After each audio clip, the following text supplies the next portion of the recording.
Donc, chers spinozistes, chers collègues, chers étudiants, donc nous recevons aujourd'hui Saverio Ansaldi, que je connais depuis longtemps, en tant que spinoziste, en tant que collègue de philosophie, donc qui est maître de conférence HDR, c'est-à-dire habilité à diriger des recherches, à l'université de Reims, Champagne-Ardenne, et qui a publié donc Spinoza et le baroque, Infinité, désir, multitude, ce livre-là que je vous montre, un magnifique livre je ne sais plus combien, en 2001 chez Quimé, et qui a publié également Bruno et Spinoza,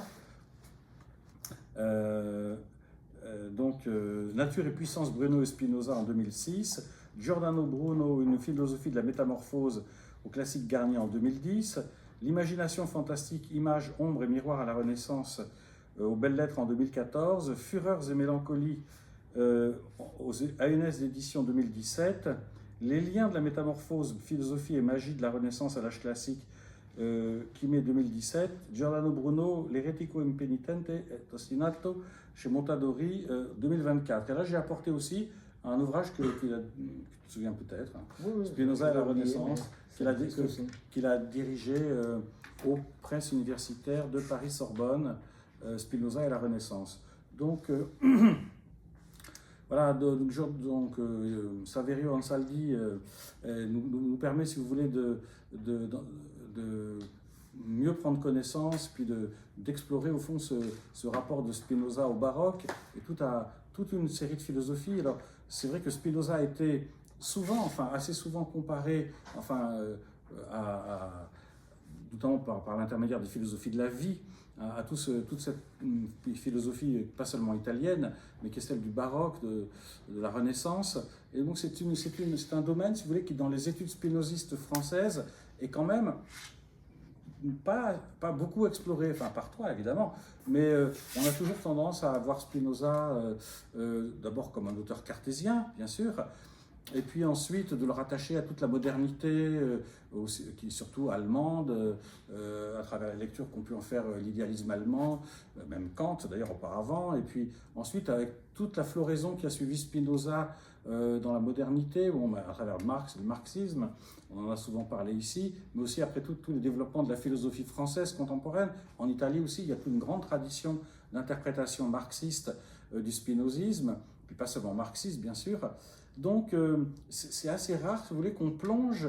Alors Guéroult l'a fait évidemment pour la scolastique, mais Wolfson aussi, mais le baroque, Giordano Bruno, ce sont des mondes dont on n'est pas très familier. D'ailleurs, Bruno n'est pas entièrement traduit, à ma connaissance. Et donc, on est très content d'avoir un véritable spécialiste qui est capable de dominer les champs, ces champs qui sont très proches en réalité, dans le temps, et donc de nous présenter, comme ce qui va être le cas aujourd'hui, donc une sorte de croisement ou de comparaison entre Bruno et Spinoza sur la puissance de l'imagination, comme vous l'avez pu le voir dans l'affiche qui vous a été distribuée. Donc je vais tout de suite laisser la place à Saverio, et je reviendrai pour modérer la discussion, comme d'habitude, et je vais faire circuler ces deux ouvrages dans le public. Merci beaucoup, tu as la parole. Merci à toi, Chante, pour ton invitation. Donc, en fait, je vais juste aujourd'hui présenter quelques hypothèses quelques pistes de réflexion plutôt, autour de Bruno et Spinoza, en m'appuyant justement sur la question de l'imagination, de la puissance de l'imagination et de la relation aussi entre imagination et mémoire. Alors, comme je disais à Charles, aussi dans la présentation de mon séminaire, il ne s'agit pas d'établir si vous voulez, une filiation textuelle entre Spinoza et Bruno, parce que il est difficile d'établir cette filiation. Dans la bibliothèque de Spinoza, les seuls textes de la Renaissance présents, on le sait, sont Léon l'Hébreu et Machiavel. Machiavel cité dans le traité politique. Léon l'Hébreu, sans doute, utilisé par Spinoza dans le court traité. Donc, il ne s'agira pas de faire une réflexion de type philologique ici. Je vais juste essayer de problématiser cette double perspective, celle de Bruno et celle de Spinoza, à partir d'une thèse de Bergson dans la pensée et le mouvant qui m'a toujours interrogé, qui est la suivante: la philosophie devrait être un effort pour dépasser la condition humaine. Donc je pense que d'une façon assez étonnante, aussi bien Spinoza que Bruno essayent de répondre à cette question bergsonienne. Je vais donc commencer par Bruno. Je parlerai peut-être un peu plus de Bruno que de Spinoza. Et je vais prendre comme exemple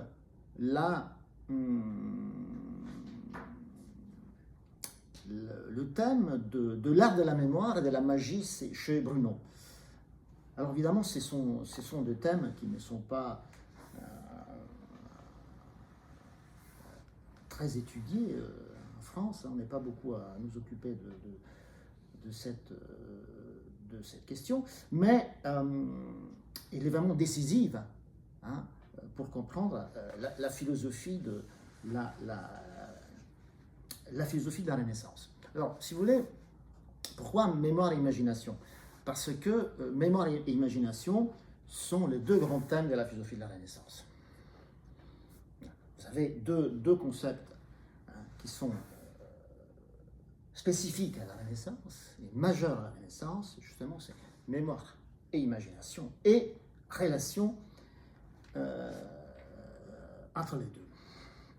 Alors, Bruno commence très tôt, en 1583, à travailler sur les sujets. Il publie un premier texte très important, Les ombres des idées, qui est précisément consacré à cette question de la relation entre mémoire et imagination, et notamment à ce qu'il appelle l'art de la mémoire. Bon, l'art de la mémoire, comme vous savez, est un art ancien. Tout ça dans l'Antiquité, après est développé également au début du XVIe siècle, mais il y a chez Bruno une nouveauté tout à fait décisive par rapport à l'art de la mémoire des anciens, et je vais donc commencer par ça. Alors, bien entendu, vous avez l'exemple classique est celui plutôt du modèle qu'on trouve chez Cicéron, de lieu de la mémoire. Je ne sais pas s'il y a, je peux écrire au tableau ici. Tu as un feutre? Est-ce que j'ai un feutre, moi? Non, j'ai pas de feutre. Quelqu'un a un feutre ici? Pour écrire au tableau? Non, on va en chercher un. Non, c'est... Il y en a un là? J'en ai un. Est-ce qu'il est effaçable? C'est la fusée façade, oui. D'accord. D'accord, super. Monsieur. Merci. Merci. Alors, si vous voulez, pour faire simple, pour aller plus vite, c'est-à-dire que vous avez, dans l'art de la mémoire spécifique à l'Antiquité, vous avez un lieu qui est normalement un lieu type physique. Vous avez un lieu physique, par exemple, cette pièce. Et il faut imaginer la totalité d'un lieu physique, la totalité d'une pièce, par exemple, avec tous les objets qui se trouvent dans ce lieu physique. On peut, par exemple, imaginer ici toutes les fenêtres, toutes les chaises, tables, et tous les objets qui sont dans une pièce. Donc on peut faire ce genre.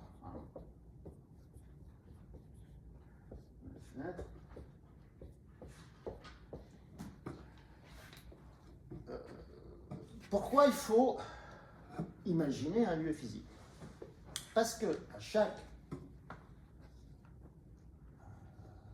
partie de ce lieu, à chaque pièce, ou à chaque objet présent dans cette pièce, il faut associer des images. Il faut associer des images.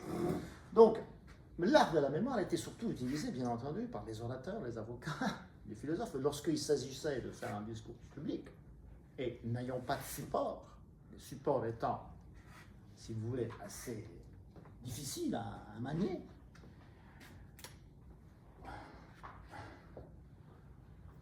on imaginait un lieu de ce genre et on associait à chaque objet les images, par exemple, en respectant un ordre, en fonction des objets qui étaient dans la pièce.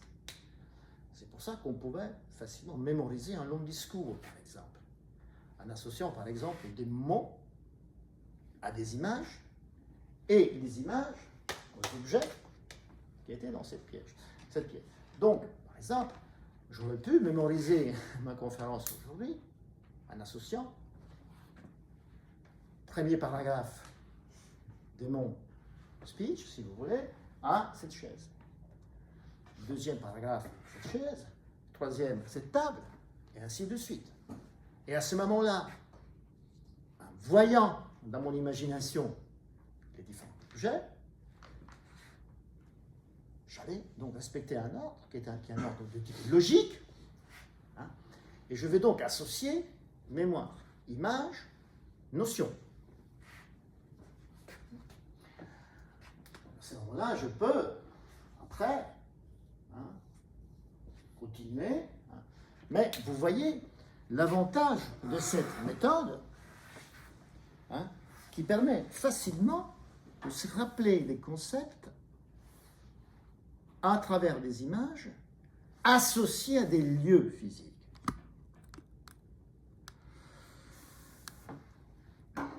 C'est une méthode qui fonctionne de façon absolument formidable. Une fois qu'on est entraîné à ça, ça permet en fait de mémoriser même des textes, si vous voulez, très longs.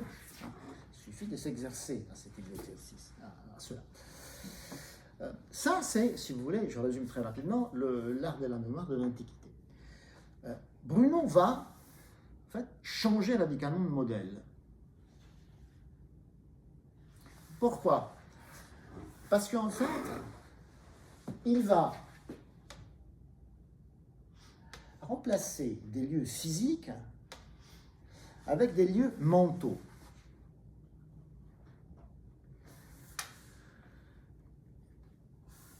On peut donc, selon Bruno, créer d'une façon tout à fait libre et inventive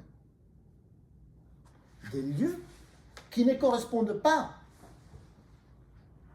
à quelque chose de physique,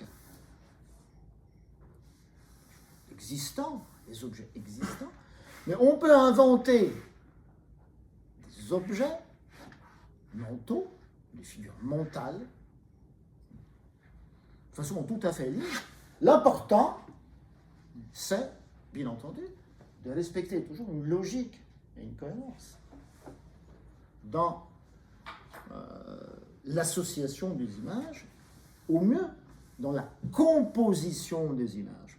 Et vous avez, à cet égard, deux textes qui sont absolument importants, que Bruno rédige juste avant d'être arrêté, incarcéré par l'Inquisition en 590.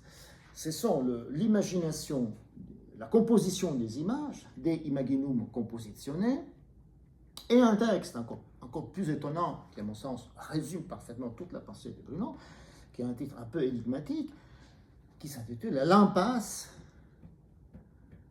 des 30 statues », la lampe des 30 statues, l'impasse triginta statuarum, on traduit par la lampe des 30 statues.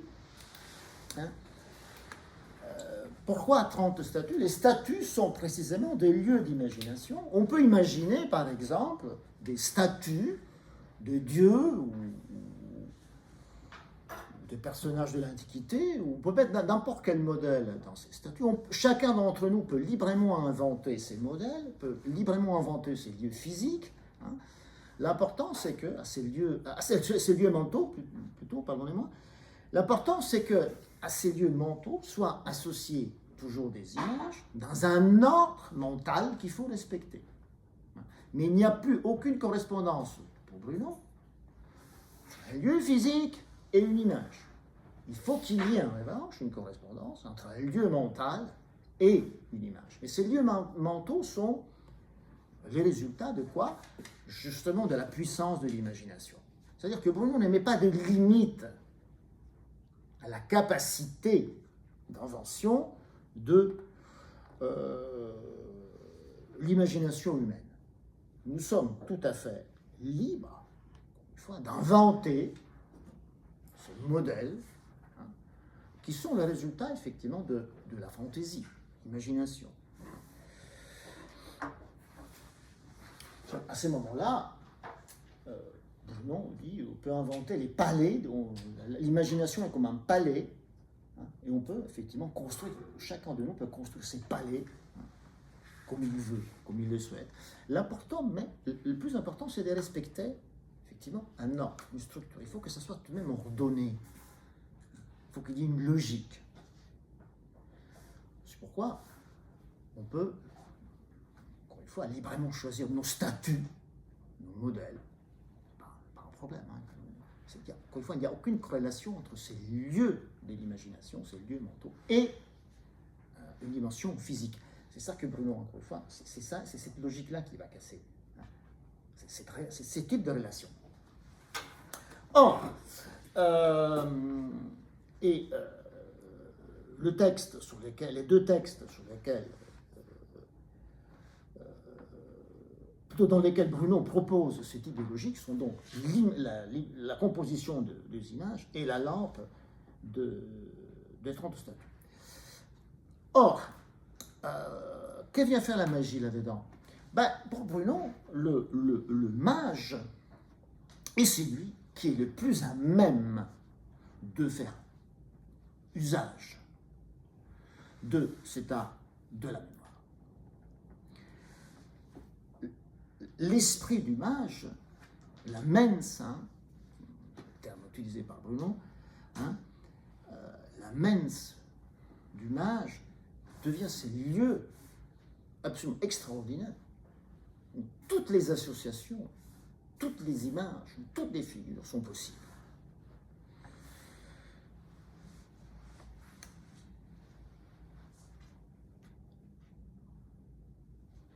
Grâce à l'art de la mémoire et grâce à la composition des images, cet art-là, on accède hein, à ce que l'on appelle la puissance magique, la capacité d'exercer la magie.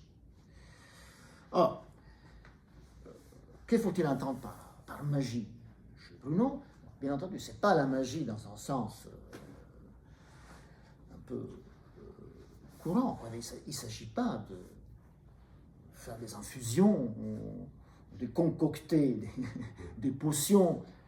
Si vous voulez, c'est plus une magie de type naturel, comme on trouve par exemple chez un auteur très important à l'époque, qui est Agrippa, qui a écrit 3 livres sur la magie. Et là, vous avez une magie de type naturel, justement. Hein. Il s'agit d'utiliser par exemple des plantes pour soigner des maladies, un usage hein, au sens large de la nature pour instituer des pratiques de type magique. La magie, pour Bruno, ne relève pas de ce type de magie naturelle. Hein. Ce n'est pas une magie de type curatif, hein. C'est, comme dit Bruno, une magie de type civil.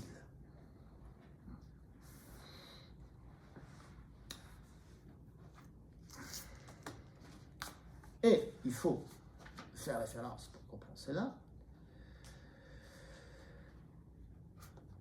a un texte très important de Bruno, le dernier texte qu'il était en train d'écrire juste avant d'être arrêté par l'Inquisition, qui est resté inachevé, qui est traduit en français dans une très bonne traduction qui s'appelle Les liens, des vinculis, des liens, traduit chez l'édition Alia. Et c'est là où Bruno mène cette réflexion sur la magie et sur la relation entre l'imagination et l'art. Et l'art de la mémoire. Voilà ce qu'il dit dans la courte préface. Il ne semble enfin que rien considéré de la sorte, autrement dit, dans la perspective de la magie, n'échappe à une réflexion d'ordre civil. Que ce soit ceux qui lient ou ceux qui sont liés, les liens ou les circonstances favorables à ces liens. Alors, que signifie que la magie devient une affaire d'ordre civil? Pourquoi c'est plus une affaire de type naturel, mais plutôt une affaire de type civil? Mais précisément parce que le but de la magie, pour Bruno, c'est de s'élier aux autres, d'étendre les liens vers les autres, pour pouvoir influencer leur vie, pour pouvoir maîtriser la vie d'autrui. C'est justement l'art des jetés de nœuds, comme il dit. C'est lier les autres à soi, pour agir sur leur vie. C'est donc une action à distance. C'est une action à distance. La magie a toujours été, par définition, une action à distance. Mais là, c'est une action à distance qui essaie de lier des humains, des êtres humains. Les mages, donc, celui qui, de par sa capacité à mémoriser et à faire usage de son imagination, lie les autres à soi. Et donc, il a une capacité d'agir sur les autres, dit Bruno, qui est pratiquement illimitée.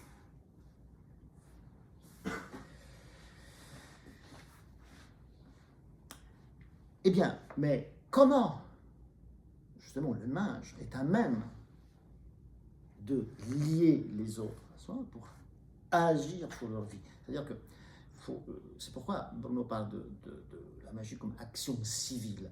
C'est vraiment une action de type, entre guillemets, politique. C'est-à-dire que c'est une action qui a comme but de transformer la vie d'autrui à travers ces liens.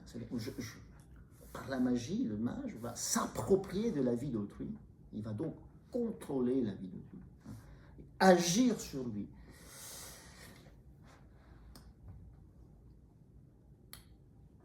Mais comment, justement? En agissant sur leur imagination, sur l'imagination d'autrui. Il faut prendre possession de l'imagination d'autrui, être à même de maîtriser les images d'autrui. Et par quel biais? Eh bien, par le biais du langage, par la puissance de mots. Par la puissance de mots, par la force de la rhétorique. Le mage est donc d'abord un orateur, quelqu'un qui est capable, par la force de ses mots, de agir sur les autres en touchant d'abord leur imagination, en faisant appel à ce que Bruno appelle le sens profond. Il agit sur les autres en prenant possession de leur imagination, par ses mots, par la puissance de son langage. Donc, le mage est d'abord un orateur. Alors, il y a, si vous voulez, bien entendu, de la part de Bruno, un double usage. D'un côté, il reprend tous les thèmes cicéroniens du De Oratore, de la effectivement de la puissance de la rhétorique, quoi. Donc c'est une réflexion très poussée aussi, justement sur la force persuasive des mots. Mais ce qui est encore plus important, parce que Bruno en réalité un temps réhabilitait, et il le fait, toute la grande tradition sophistique, dans une visée profondément anti-platonicienne. En fait, ce qu'il fait, et c'est un peu sa particularité, si vous voulez, sa spécificité au sein de la philosophie de la Renaissance, c'est que Bruno le dit clairement, son but c'est de réhabiliter les sophistes. C'est-à-dire tout ce que le platonisme a,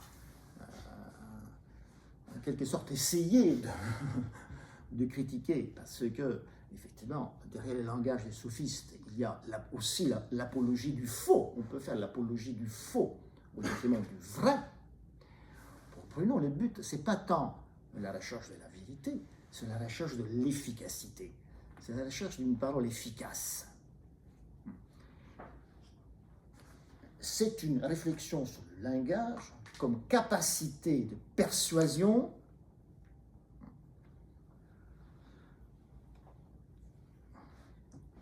il y a un modus operandi du langage qui peut devenir extrêmement puissant.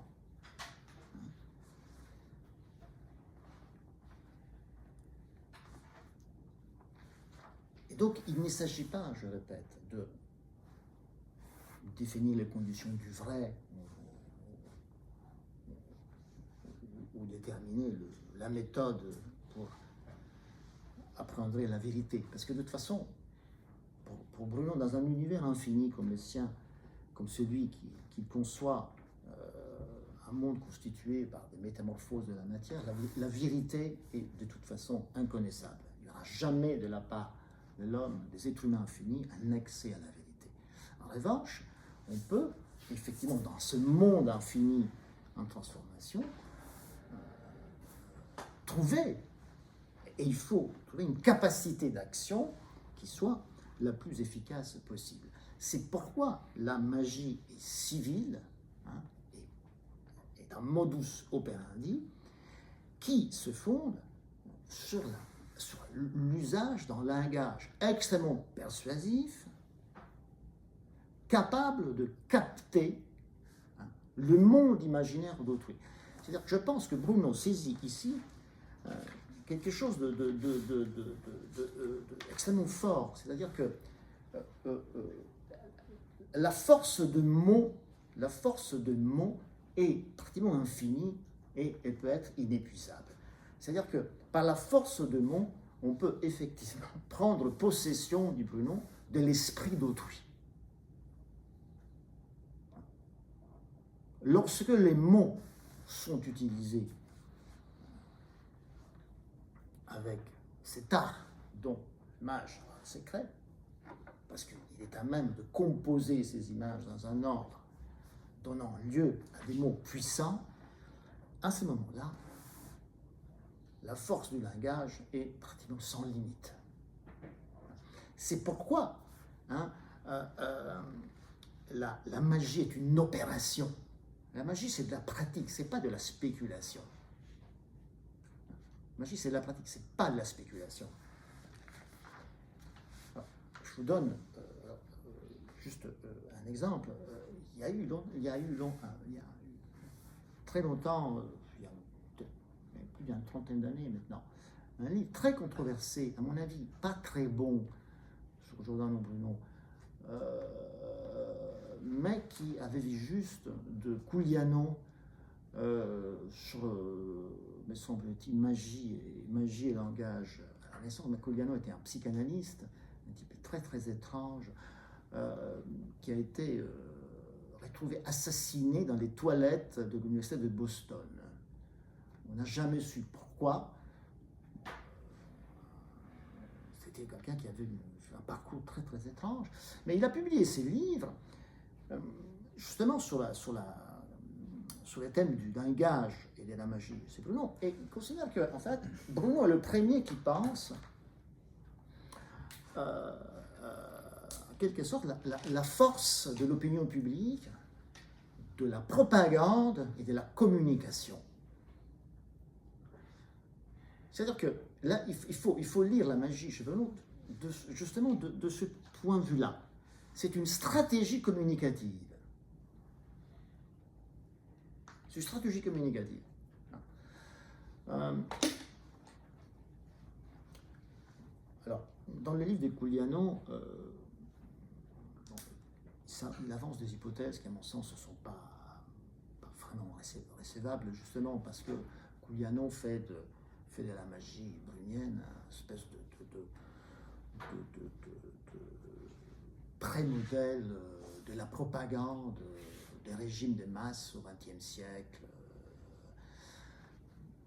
Il ne faut pas l'interpréter dans ces sens-là. Mais en revanche, la magie, Bruno, c'est exactement cela, c'est la puissance du langage, c'est la puissance communicative, et par la puissance du langage, on peut, en effet, produire des effets des types civils, politiques, parce qu'on peut effectivement aussi lier non seulement des individus, mais des groupes d'individus à soi.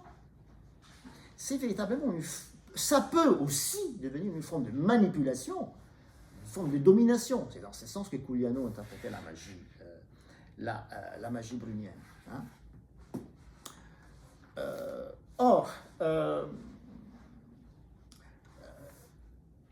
Pour Bruno, le but n'est pas tant la manipulation des masses, comme l'interprétait Culiano, c'est plutôt, pour Bruno, le mage doit lier les autres à soi pour faire en sorte que les autres puissent aussi accéder à un statut mental beaucoup plus puissant. Il s'agit de faire, c'est-à-dire que les mages deviennent donc un véritable éducateur, si vous voulez, fonction éducative, pédagogique. Il est le plus à même de mettre en place une stratégie de type transformatif.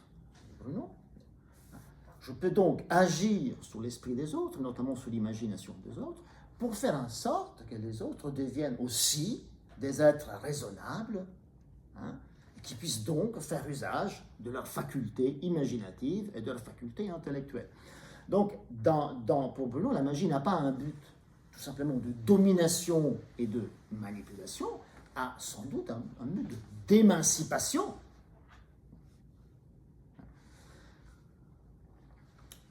Le mage est celui qui est le plus à même de jouer ce rôle pédagogique, de transformation d'autrui, pour que l'autre auquel il est lié puisse effectivement accéder à un statut, si vous voulez, de rationalité.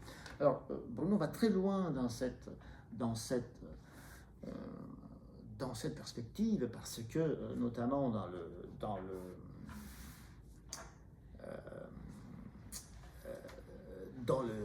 des liens, ou aussi dans de la magie, ces deux textes sont traduits, la magie et des liens sont traduits, il dit à plusieurs reprises que, de ce point de vue, le mage, lorsqu'il maîtrise l'art de l'imagination et l'art de la mémoire, est beaucoup plus puissant que les Christ.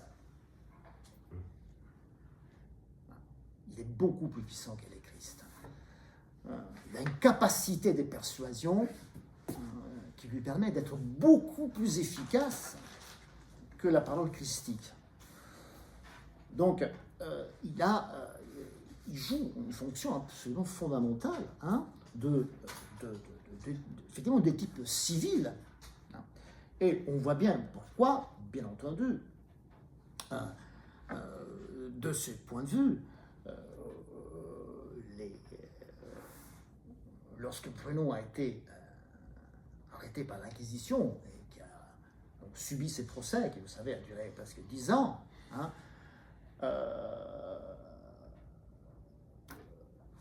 lorsque les inquisiteurs l'ont interrogé, ils avaient parfaitement saisi quel était l'enjeu de la philosophie brunienne. L'une des questions qui revient incessamment dans les actes du procès de Bruno, la plupart ont été perdus, mais il nous reste quand même des résumés assez substantiels. L'accusation questions qui sont posées à Bruno, c'est mais avec vos philosophies, vous voulez constituer une communauté qui est alternative à celle des croyants, vous voulez remplacer les christianismes par la magie. Votre but, c'est de constituer une autre forme de communauté politique, hein, qui est alternative à l'Église.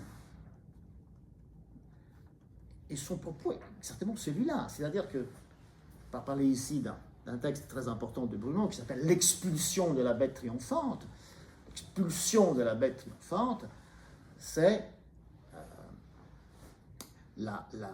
si vous voulez, de fait, hein, la destruction de toute forme de religion révélée, aussi bien dans sa version protestante que dans sa version catholique. C'est ça le but de Bruno. C'est le fait de faire en sorte qu'il y ait une nouvelle forme de communauté humaine fondée sur les principes de la magie, de l'art de la mémoire, de l'imagination, et qu'il ne soit plus lié par des liens de type religieux, ou essentiellement fondés sur la foi.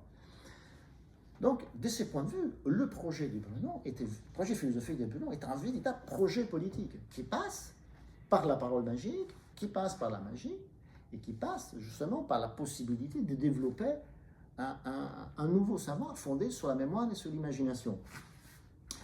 Donc, si vous voulez, c'est pourquoi que, enfin, quand on étudie les actes du procès de Bruno, on voit bien que l'enjeu est celui-là. Hein, que Bruno représente un enjeu de type politique pour les théologiens de l'Église. Hein, ils savent très bien quels sont les enjeux. Hein. C'est vraiment l'idée de remplacer un savoir par un autre. Un savoir par un autre.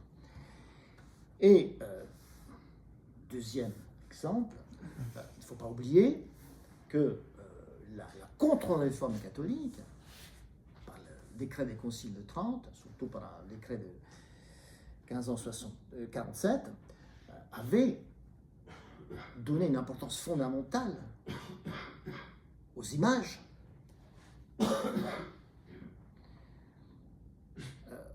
Que les différends entre les protestants et les catholiques portaient justement sur le statut des images. Et la contre-réforme, hein, dans les décrets du Concile de Trente, de 447, l'Église contre-réformée défend, mordicus, la nécessité, hein, des images christiques, et des images de type religieux, comme indispensables, comme premier pas vers la foi. Et donc, lorsque, comme simplement, vous vous attaquez au statut des images, vous remettez immédiatement en question tous les processus pédagogiques sur lesquels est fondée la doctrine de l'Église, contre-réformée. Et c'est là l'angle d'attaque de la question. C'est ça l'angle d'attaque de la question. Parce que justement, c'est un enjeu de type éducatif, c'est un enjeu de type pédagogique. Bruno veut en fait réinventer une pédagogie qui passe par les images,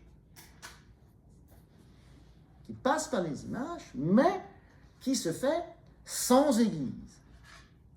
Qu'est-ce qu'il fait? Il se fait sans Église, sans l'institution de l'Église, contre-réformée.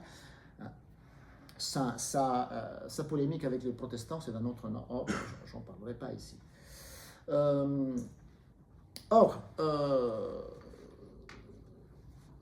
Dernier point concernant Bruno.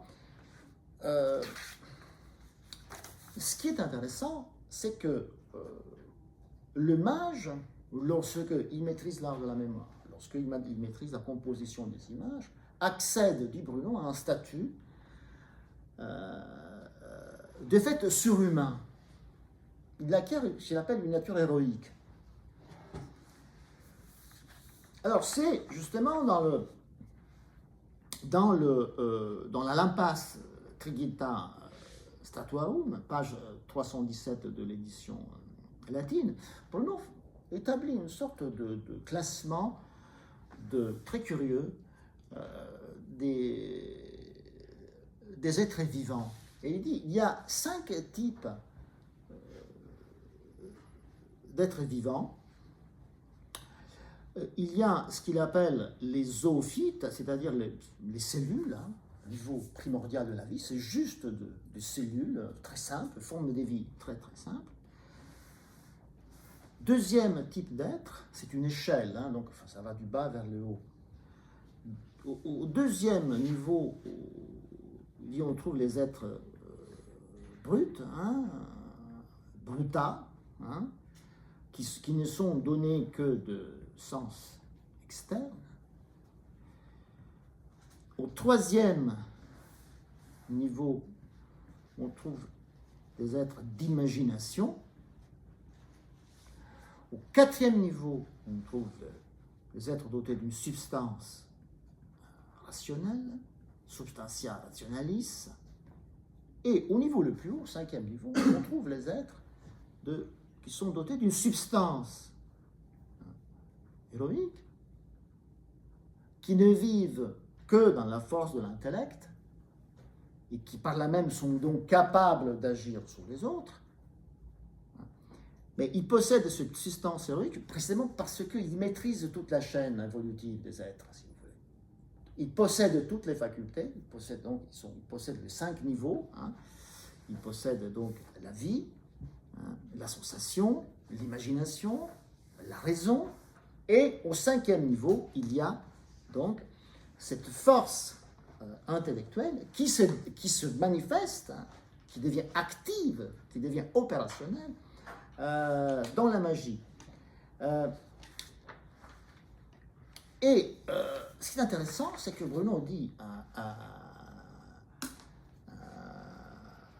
à ses propos, celles et ceux qui accèdent à cette substance héroïque, on les appelle humains que d'une façon équivoque, parce qu'en fait, ils accèdent à un statut surhumain. Hein.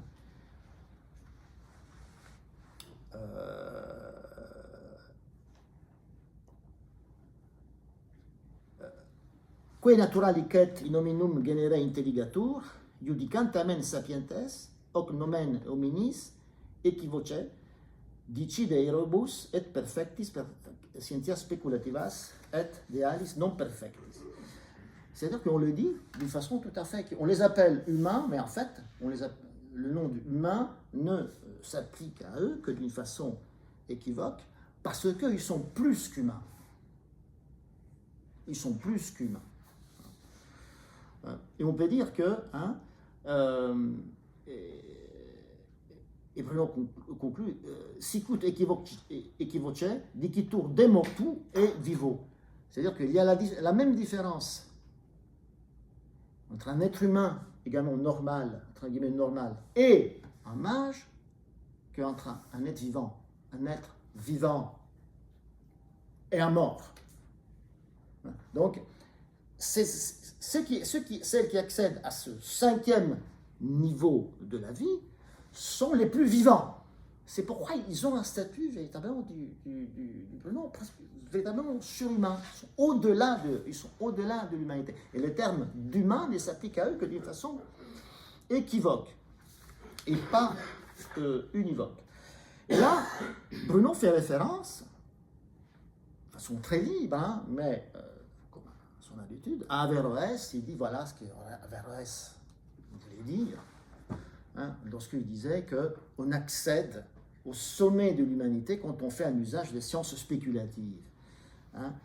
Species vero judicantur ab intrinseco et non ab extrinseco, et ex sententia adeo invaluit apud quosdam arabicos philosophos, ut homines stupidos animam, ut brutorum animam mortalem haber judicat. C'est ce qui semble avoir compris un certain nombre de philosophes arabes, mais là il pense bien entendu à Averroès, quand il dit que l'âme des hommes stupides est équivalente à l'âme des animaux. Hein. Et donc, c'est ainsi que Bruno s'est réapproprie la philosophie d'Averroès. Hein. Averroès devient celui qui a pensé cette surhumanité, hein, de de mage par rapport aux hommes purement rationnels. Alors, dernier point, et après je vais passer à Spinoza. Comment devient-on des mages? Comment on accède à ce statut et à cette maîtrise de l'art de la mémoire et de l'imagination? Eh bien là, il faut lire les articles sur la magie, les thèses sur la magie de Bruno dit ce n'est ni par don prophétique, ni par illumination divine, ni par prédestination. Il n'y a absolument pas, si vous voulez, de qualité de type théologique. C'est par un mode de vie, c'est par une discipline de vie, c'est par exercice. Il faut acquérir, par exemple, des bonnes habitudes alimentaires. Il faut lire les bons livres.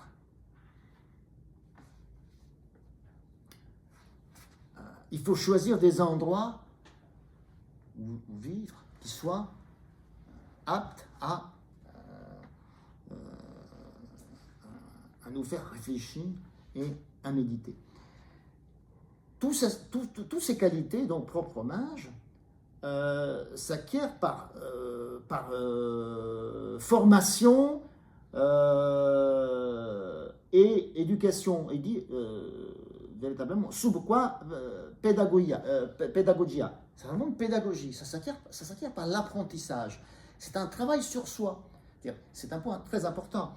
C'est-à-dire que ce n'est pas des dons qui sont innés. C'est pas non plus un appel divin. Ça n'arrive absolument pas de qualité de type prophétique. C'est pas des prophètes. Les mages n'est pas un prophète. Les mages, c'est celui qui a fait un long travail sur soi, qui s'est longuement exercé, qui a fait vraiment un terme foucaultien, c'est dans le processus de subjectivation très poussé, très discipliné, très organisé. C'est donc un travail de ce genre qui fait que l'on devient des mages. Et donc, je termine là-dessus, on accède à ces statuts, sur le point sur lequel, c'est le point qui m'intéressait plus, on accède à ces statuts, entre guillemets, surhumains, par une pratique, par des habitudes de vie, par la discipline, de l'organisation, et non pas par des dons innés, et non pas par des qualités innées. Or, je ne sais pas si il nous reste encore peut-être 15-20 minutes, mais je voudrais très simplement, à ce moment-là, vous dire quelques mots sur Spinoza, pour établir une comparaison, et peut-être après dans la discussion, on pourra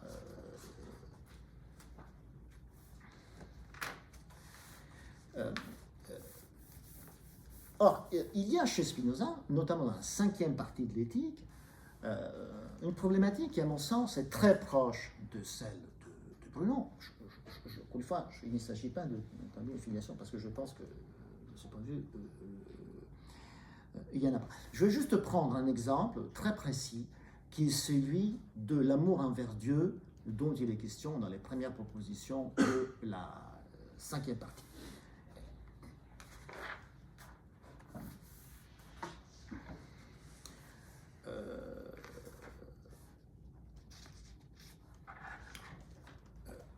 Alors, bien entendu, la proposition clé de la 5e partie, comme vous savez tous et toutes, est la première proposition.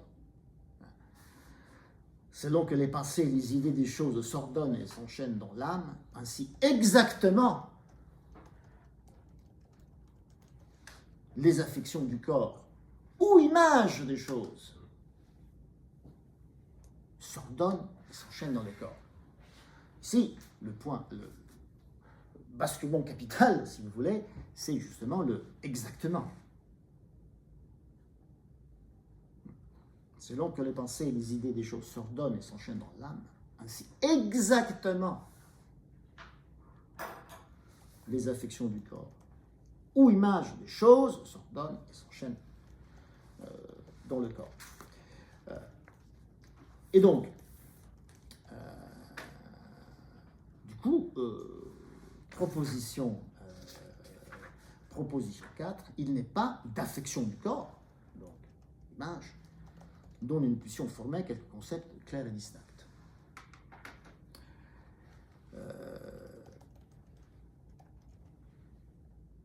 Dans le Scudi, la proposition 4, voilà que Spinoza commence déjà à poser cette problématique qui est tout à fait décisive d'une organisation des images à travers un mode de vie.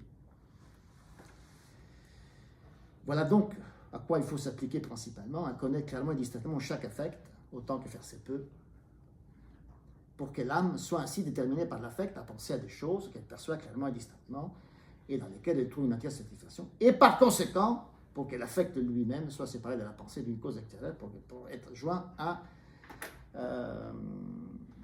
des pensées vraies. Alors, ce qui est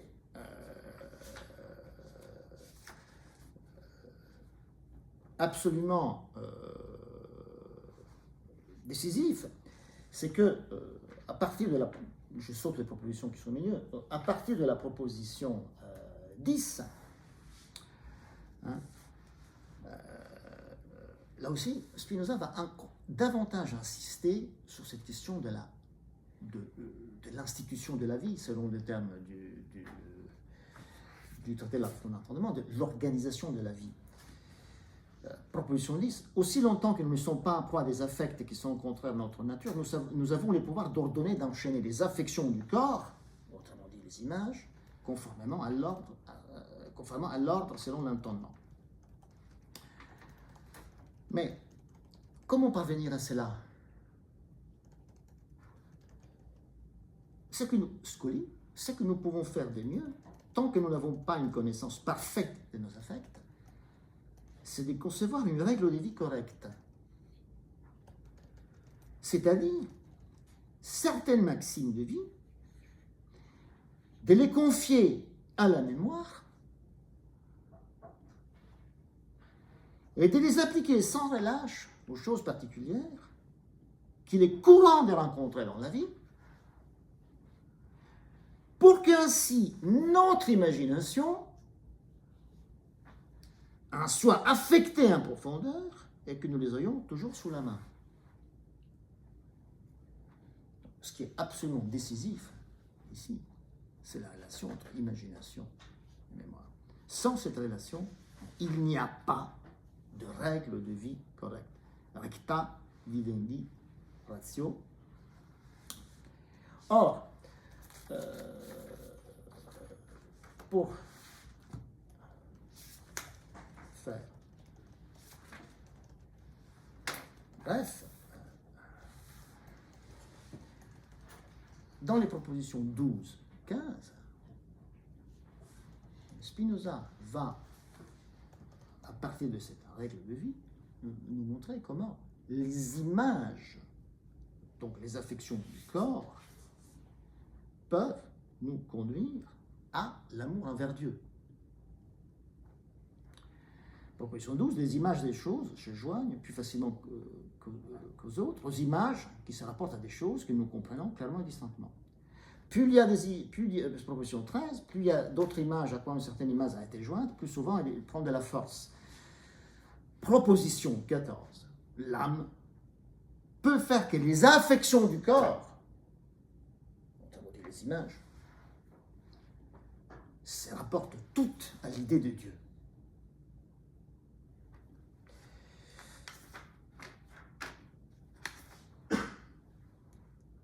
Et proposition 16, cet amour envers Dieu doit occuper dans l'âme la place la plus grande. Alors pourquoi Spinoza insiste autant dans ses premières propositions de l'éthique 5 sur la nécessité de rapporter les images, les affections du corps à Dieu?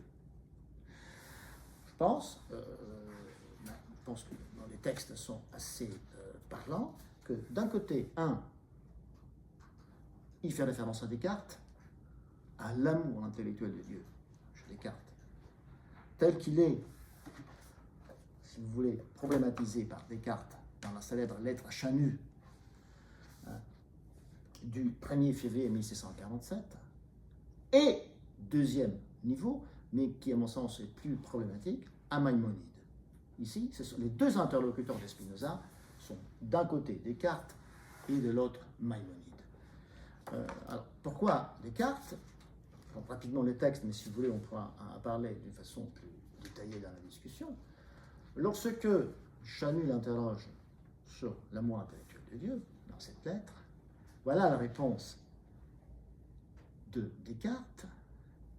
Ainsi, je passe à votre seconde question, savoir si la seule lumière naturelle nous enseigne à aimer Dieu, et si on peut l'aimer par la force de cette lumière.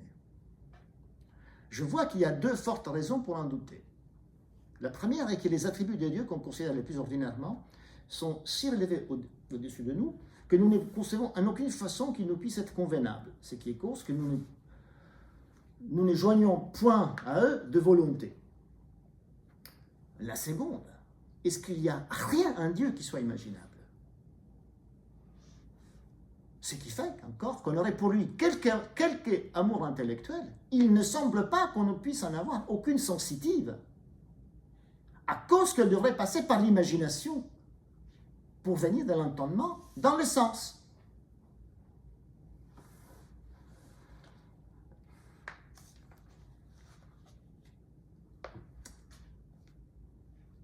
Il est vrai qu'il faut que l'âme se détache fort du commerce des sens pour se représenter des vérités qui excitent en elle cet amour intellectuel.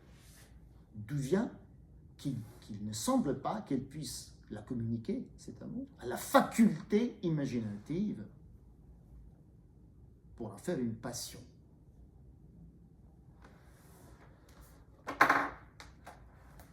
Et donc, Descartes,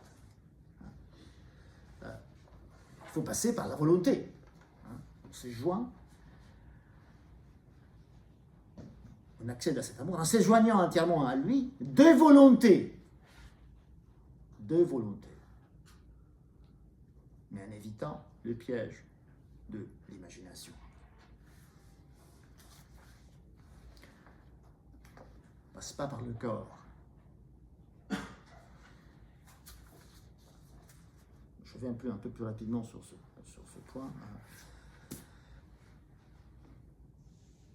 C'est une problématique qu'on trouve chez Maïmonide, en troisième partie du Guide des Égarés, au chapitre 51, lorsque Maïmonide dit « Ainsi, ayant déjà parlé précédemment des degrés de la prophétie, nous revenons au bout de ce chapitre, qui a pour objet d'encourager l'homme à n'occuper sa pensée que des dieux seuls. C'est là le vrai culte qui convient à ceux qui ont perçu les vérités transcendantes. Plus ils méditent sur Dieu et s'arrêtent auprès de lui, plus il devient objet de leur culte. Quant à ceux qui méditent sur Dieu et qui en parlent beaucoup, sans posséder la science, ne s'attachant au contraire au simple être de leur imagination, ou à une croyance qu'ils ont reçue par tradition, ceux-là se trouvent en dehors du palais et fort éloignés de lui. Ils ne pensent pas réellement à Dieu et ne méditent pas sur lui.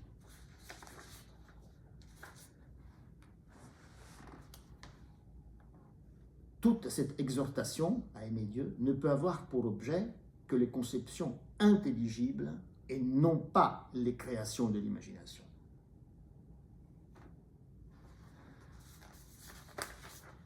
Or, et je termine là-dessus, je pense que Spinoza s'en rend parfaitement compte en disant ses sources principales dans la cinquième partie, qui sont Descartes et Maïmonide, que l'amour intellectuel de Dieu ne peut pas être le résultat d'un saut, si vous voulez, dans le vide. Avant d'arriver à l'amour intellectuel de Dieu, il faut passer nécessairement par le premier genre de connaissance, par la puissance de l'imagination. Autrement dit, il ne faut absolument pas oublier le corps. Il faut justement passer par une organisation de la vie dans laquelle l'imagination ou la mémoire sont convoquées. Parce que ce n'est qu'ainsi qu'on peut accéder à l'amour envers Dieu et après à l'amour intellectuel de Dieu. Mais on n'a pas accès immédiat à l'amour intellectuel de Dieu. Il est indispensable, et absolument indispensable, de passer par l'imagination. Cela n'empêche qu'à partir de la proposition 20, de la cinquième partie, Spinoza dit, à ce moment-là, on accède à l'éternité et on rentre dans une dimension purement intellectuelle où on va oublier l'imagination et la mémoire. On ne tient plus compte de l'imagination et de la mémoire. Mais on fait un peu, si vous voulez, comme Wittgenstein. On monte, prend l'échelle, on la jette. Mais après, on est monté. Pour monter en haut, il faut passer par une échelle. Il faut monter il faut procéder par degrés. Il est donc absolument indispensable dans les processus qui mènent à l'amour intellectuel de Dieu, dépasser par la puissance de l'imagination et par l'organisation de cette puissance de l'imagination. Et c'est là qu'on accède effectivement au dernier statut, la chose la plus ardue, comme dit Spinoza, la chose la plus difficile, c'est d'accéder à cet amour intellectuel de Dieu. Mais je pense que la critique fondamentale que Spinoza adresse aussi bien à Descartes qu'à Maïmonide, c'est qu'ils vont trop vite. Ça va trop vite. Il faut procéder par étapes. Il faut procéder par étapes et il ne faut absolument pas faire l'économie de l'organisation de l'imagination et de la mémoire. C'est pourquoi l'amour envers Dieu qui passe par la puissance de l'image et par l'organisation et la puissance de l'image est absolument fondamental. Fondamental parce que ça permet justement à Spinoza de se différencier aussi bien de Descartes et des Maïmonides, qui sont ici les deux sources principales de Spinoza dans la cinquième partie. Donc, y a-t-il, de ce point de vue, il y a sans doute une sorte de corrélation de type conceptuel entre Spinoza et Bruno. Il n'y a sans doute pas une correspondance de type textuel, parce que Spinoza n'en est sans doute pas lu Bruno, on parle peut-être quelques extraits, mais la question effectivement, que les deux posent, c'est que pour accéder à ce statut de béatitude chez Spinoza ou de mage chez Bruno, il faut impérativement passer par des étapes d'organisation de la vie, d'exercice. Il faut exercer ses facultés et surtout, la priorité, c'est d'exercer son imagination et sa mémoire. Donc, l'art de la mémoire et l'art de la composition des images sont absolument indispensables, aussi bien chez Bruno que chez Spinoza, pour parvenir à ces statuts de la béatitude, dont, pour Bruno, Averroès est l'exemple. Dernière hypothèse, à mon sens aussi vérifiable, Steve Nadler en parle souvent dans ses ouvrages, comme quoi il y aurait effectivement, dans la cinquième partie de l'éthique, il y aurait une sorte de crypto-averroïsme de la part de Spinoza. Je ne sais pas en quelle mesure Spinoza connaissait Averroès, probablement aussi de deuxième main, évidemment dans les traductions latines. Je ne sais pas. Il est évident que pour Bruno, la référence c'est Averroès, c'est-à-dire que le statut de béatitude détective passe justement par ce qui correspond à la magie chez lui, s'acquiert par cette discipline de vie. Je soumets à la discussion cette hypothèse probablement d'un averroïsme crypté chez Bruno dans la cinquième partie, à mon sens absolument invérifiable.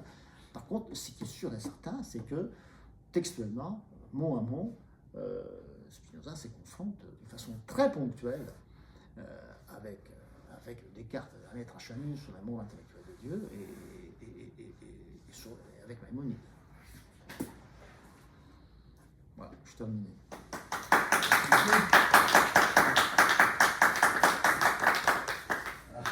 Voilà, on va la discussion.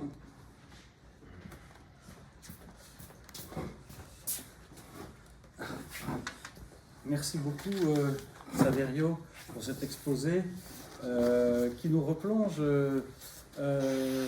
dans un monde, au fond, que nous avons presque complètement oublié, nous modernes, c'est-à-dire ce monde de la fin de la Renaissance, du début de l'époque moderne, où les gens étaient encore dans la magie, dans ces choses-là, des choses qu'on a presque peine à croire.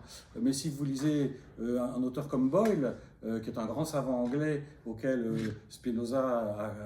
avec lequel Spinoza a correspondu par intermédiaire de Oldenburg, Boyle a écrit des traités à la fois très scientifiques.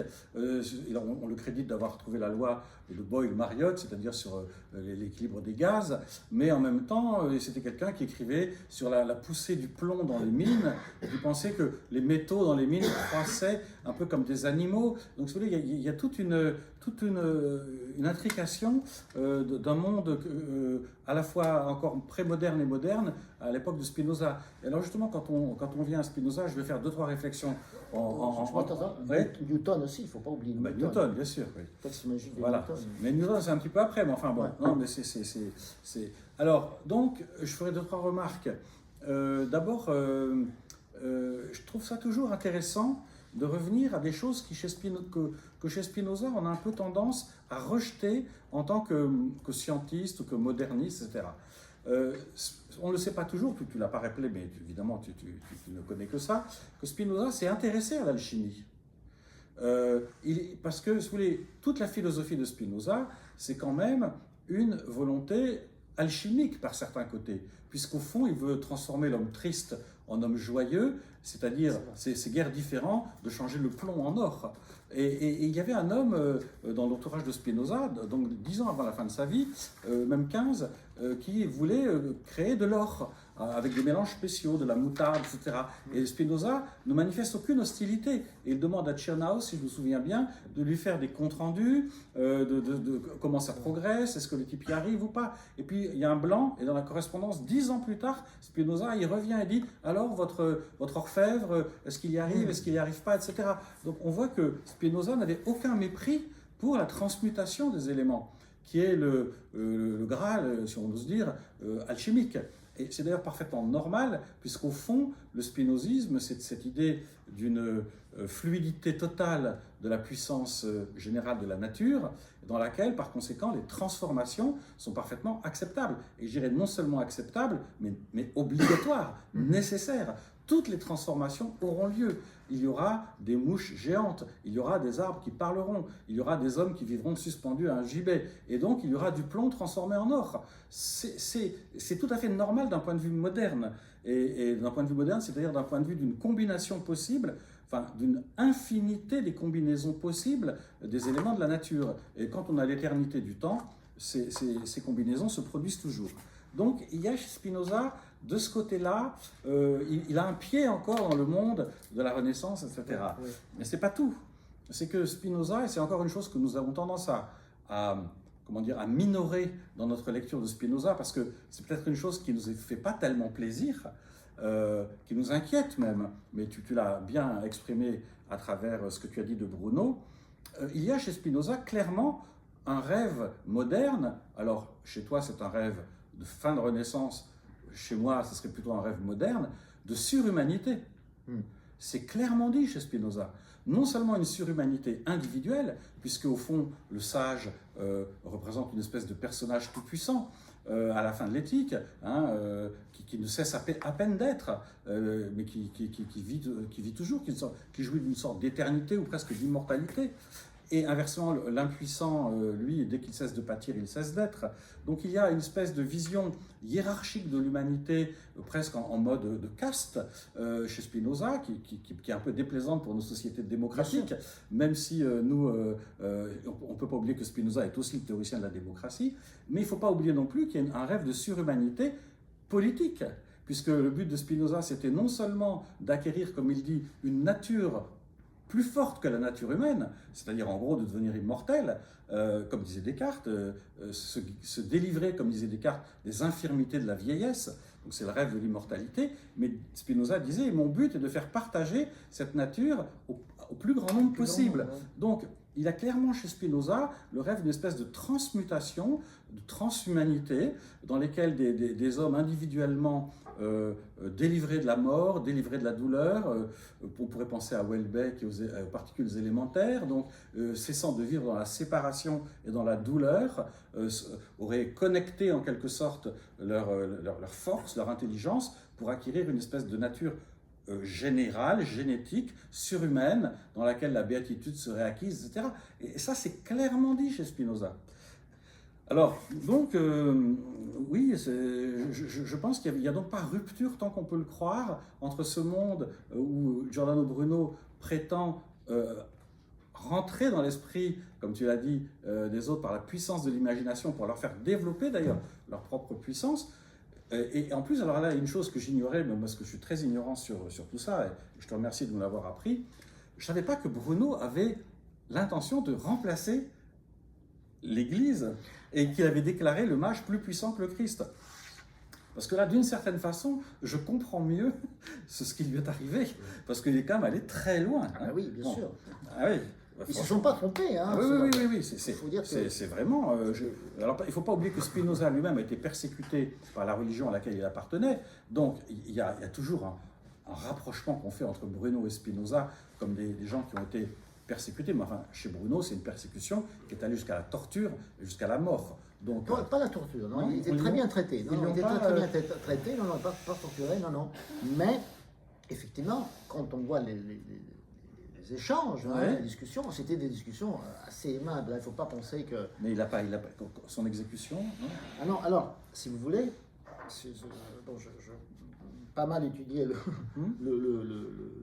procès de Bruno. C'est-à-dire que, en fait, très vite, les théologiens du Saint-Office se rendent compte qu'il n'y a pas tant un enjeu de type philosophique. Il faut penser que ces gens-là, c'était quand même des personnages de très haut vol. C'était pas des abrutis dans l'Inquisition. Donc, ils acceptent parfaitement les thèses philosophiques de Bruno. La question n'est pas là. Par contre, ils s'en rendent très vite compte qu'en fait, derrière ça, il y a un projet d'éthique politique. Il y a un projet d'éthique politique, c'est-à-dire effectivement de constituer un nouveau type d'humanité, qui soit émancipé justement des contraintes de la religion, aussi bien réformée que contre-réformée. Et donc, en fait, je dis, mais le problème, c'est que, si vous voulez, l'objection qui est faite par les théologiens Bruno est vraiment de bon sens. Il dit, mais très bien, ce que vous dites, ça a un sens, mais ça ne peut concerner que des individus d'exception. Vous ne pouvez pas, par la magie, par la philosophie, par les sciences spéculatives, amener au salut la majorité de l'humanité. Parce que c'est un parcours trop compliqué. C'est un parcours trop difficile. Ce que vous proposez est effectivement surhumain. Et donc, votre philosophie ne pourra jamais remplacer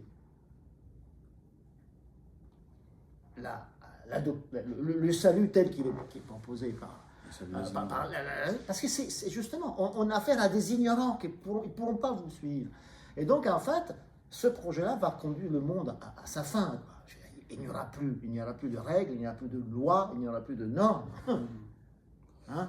Et donc, il faut effectivement qu'il y ait une science des images qui soit accessible à tous et à toutes, pour que tout le monde puisse avoir accès au salut. C'est là la question fondamentale. C'est-à-dire qu'en fait, lorsque le cardinal Bellarmin interroge Bruno, l'objection c'est, mais ce que vous proposez est au fond élitiste. Ça concerne effectivement une sorte de surhumanité, mais vous ne pouvez pas amener la majorité au salut par ces types de... Donc c'est désastreux d'un point de vue politique. C'est des enjeux très concrets, hein. Et ça porte vraiment sur le statut des images. Ça porte vraiment sur... Les gens ont besoin de voir des images du Christ ou de la Vierge, je ne sais pas quoi, parce que c'est comme ça que leur foi est alimentée. C'est vraiment très basique. Et donc on voit bien effectivement qu'il y a un enjeu de communication, c'est absolument capital, il y a vraiment un enjeu de persuasion, de communication. Avec quoi on va agir sur l'esprit des gens? Il faut que des images simples, accessibles. L'art de la mémoire de Bruno est trop compliqué, ça pour moi, justement, c'est une discipline de vie, c'est une organisation de la vie extrêmement exigeante. Il ne faut pas oublier, je vais terminer là-dessus, que la philosophie de la Renaissance est effectivement une philosophie hiérarchique. Il faut tenir compte du contexte. Hein. C'est-à-dire, c'est par définition, effectivement, une philosophie qui pense par hiérarchie, par niveau d'être. Hein. Voilà. Et je voulais faire une ou deux petites références bibliographiques, parce que pendant que tu parlais, ça m'a rappelé, notamment sur la puissance de l'éloquence. Donc, puisque tu as parlé de l'orateur, la capacité à mémoriser induit la puissance de l'orateur. Oui. Alors, peut-être c'est des références qui ne vous sont pas familières, donc je vais les donner rapidement. Vous aviez, il y a un interprète célèbre de Hobbes, qui est donc contemporain de Spinoza, et qui est Quentin Skinner, que vous connaissez peut-être, et qui a écrit un ouvrage qui s'appelle Reason and Rhetoric in the Philosophy of Hobbes, et dont la thèse générale, c'est que la philosophie de Hobbes, et notamment le Léviathan, c'est une théorie de l'éloquence, de la puissance politique par l'éloquence. Et donc, je voulais vous faire 2-3 références. Sur la couverture de l'ouvrage de Skinner, vous avez une gravure qui est extraite d'un livre de Laurentius Aectanus, qui s'appelle Microcosmos Parvus Mundus, à Amsterdam, paru en 1579, et qui est représenté sous le titre de Gallorum Hercules, l'Hercule des Gaules, qui était le prince de l'éloquence, un espèce d'homme très puissant qui avait la tête baissée avec un sourire et duquel partaient des cordes qui allaient rejoindre les oreilles de ses auditeurs. Et donc on avait Hercule en prince de l'éloquence et qui attachait les oreilles de son auditoire par des cordes qui partaient de sa bouche. Et donc l'orateur était généralement crédité d'une puissance magique ou surhumaine, et la comparaison de l'orateur avec Orphée ou avec Hercule via Lucien était courante chez les rhétoriciens de l'époque Tudor. Alors, il y a une autre affaire qui m'avait été, une autre référence qui m'avait été communiquée à cette occasion par mon collègue Jean Terrel, que je profite ici de saluer, de l'Université de Bordeaux, et qui disait qui faisait référence à un titre de Horst Bredekamp qui s'appelle Stratégie visuelle de Thomas Hobbes, et où il rappelle une histoire tout à fait incroyable, c'est que les rois de France se fabriquaient eux-mêmes comme alter ego d'Ogmios. Ogmios était une figure celte légendaire qui joignait à sa force herculéenne une éloquence peu commune et qui était l'incarnation de l'art oratoire. Et lorsque Henri II, le roi de France, a fait son entrée à Paris en 1549, l'Hercule gallique déguisé en roi de France, se tenait au-dessus de l'Arc de Triomphe avec des chaînes qui partaient de la bouche de la statue jusqu'aux représentants des 4 États.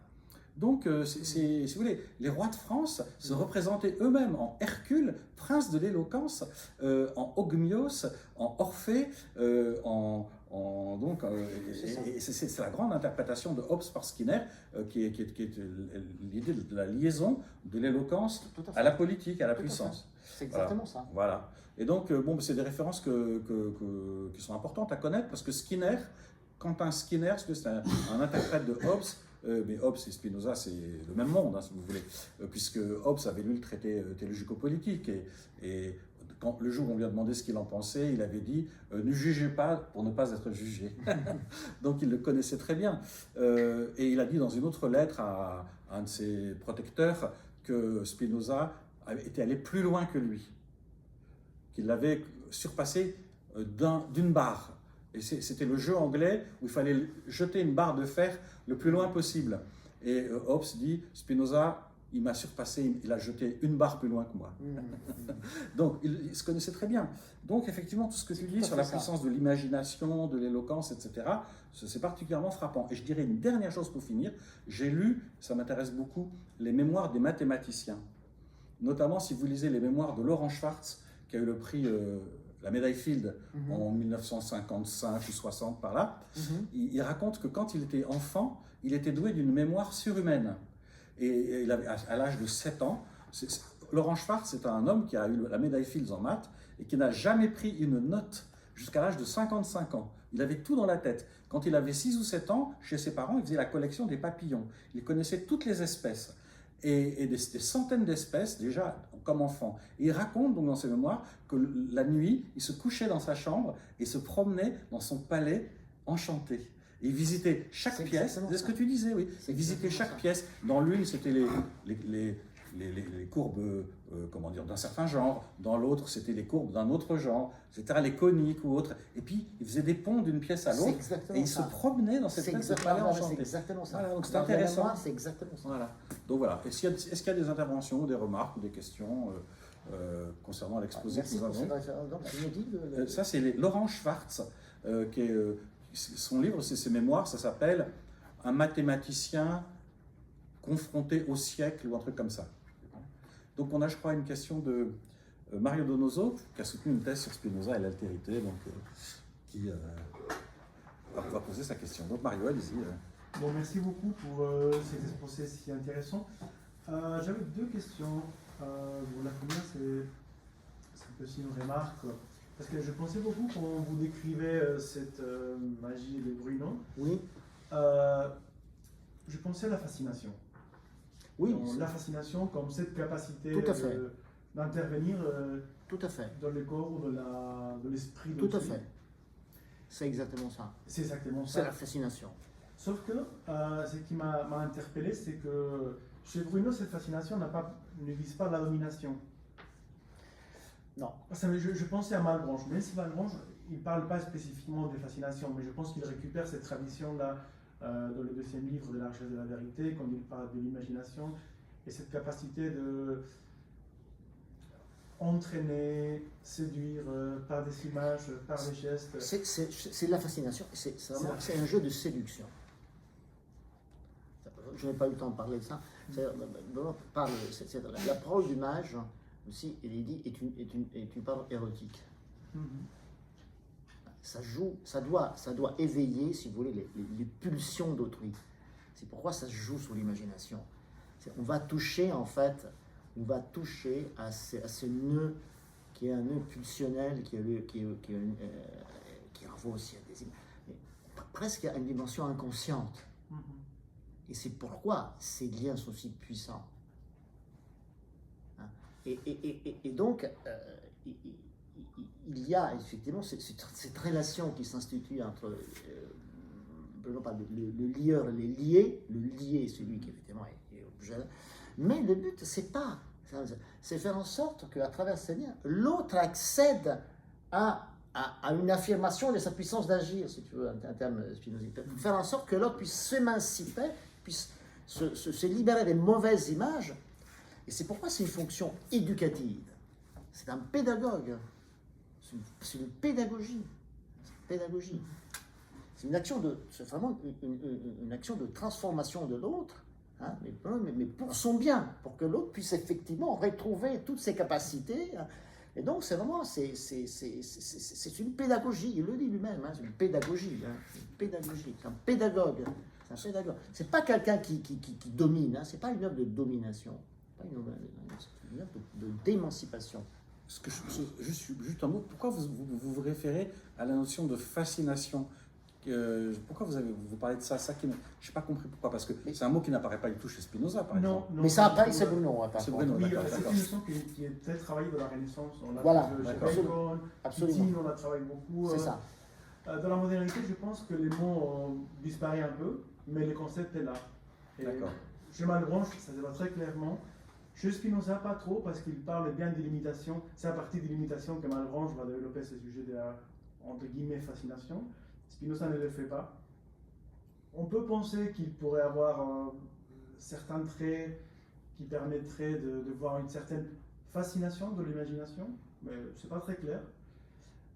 Bon, j'enchaîne avec une de ces questions. Avant que j'oublie, j'aurais un exemple en tête Oui. pour répondre à ça. Bruno fait un autre exemple. Il dit le type de lien qui lie le mage à son lié, si vous voulez, c'est la même relation de confiance qu'on a avec son propre médecin. C'est-à-dire que Bruno fait cette réflexion qui est tout à fait pertinente. C'est-à-dire que si on n'a pas une relation de confiance avec son propre médecin, on ne guérit pas. Une bonne partie de la guérison s'est faite parce qu'on a confiance en son médecin. C'est exactement ce type de relation. C'est la confiance, c'est de la fascination, mais c'est aussi de la confiance. Hein. Donc on guérit d'une maladie aussi parce qu'on est confiant dans la parole de son médecin. On peut être face à un bon médecin, mais si on n'a pas confiance en lui, on ne guérit pas assez. C'est exactement ça. Donc je vais faire ma parenthèse. Non, je voulais faire le lien avec Spinoza, parce que je pensais, si on devrait trouver cette communication, cette magie chez Spinoza, où est-ce qu'on la trouverait? Il y a le cas du prophète. Mais par rapport à ce que vous dites, je pense que ça ne s'adapte pas vraiment à ça. C'est Non. plutôt l'objection que vous disiez tout à l'heure, que les Saint-Office faisaient à Brunon. Mais je pensais que, même si Spinoza, il ne pense peut-être pas à ces points en termes communicatifs, dans les notions communes. Et dans cette manière d'essayer de créer une communauté de sages, on pourrait peut-être trouver un lien avec cette forme de communication fascinante. Alors il est évident, alors là je pense effectivement qu'il y a une vraie différence d'époque entre Spinoza, et c'est-à-dire que ces thèmes de la rhétorique, ces thèmes de la persuasion du langage ne se trouvent pas chez Spinoza. C'est-à-dire que là je pense que il est évident que Descartes est passé par là avec le discours de la méthode. Il ne faut pas oublier que le discours de la méthode, pour Descartes, doit remplacer l'art de la mémoire. Hein. Il l'est dit dès le début du discours de la méthode. Oui. C'est-à-dire qu'il n'avait pas une bonne mémoire, oui. C'est-à-dire que le discours de la méthode remplace l'art de la mémoire. Il y a encore quelques traités de rhétorique très intéressants au XVIIe siècle. Je pense à Lamy, à Bernard Lamy. Lamy, bien sûr, oui. Et là, on trouve encore. Il parle, lui, de sympathie. Mais oui, alors Spinoza parle de sympathie. Cet élan communicatif, voilà. Un peu semblable. Pas tout à fait identique. C'est dans la troisième partie, dans un scoli de la troisième partie, lorsqu'il est soit amour-haine. Oui. Lorsque Spinoza a dit, effectivement, nous sommes toujours liés aux autres dans un rapport de sympathie. C'est sympathie ou antipathie. Hein. Mm-hmm. Donc, mais moi, je pense que c'est plutôt un résidu de langage. Par contre, alors, j'ai pas eu le temps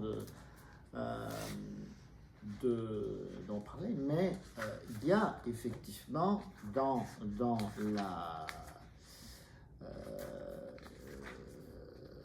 la partie 5,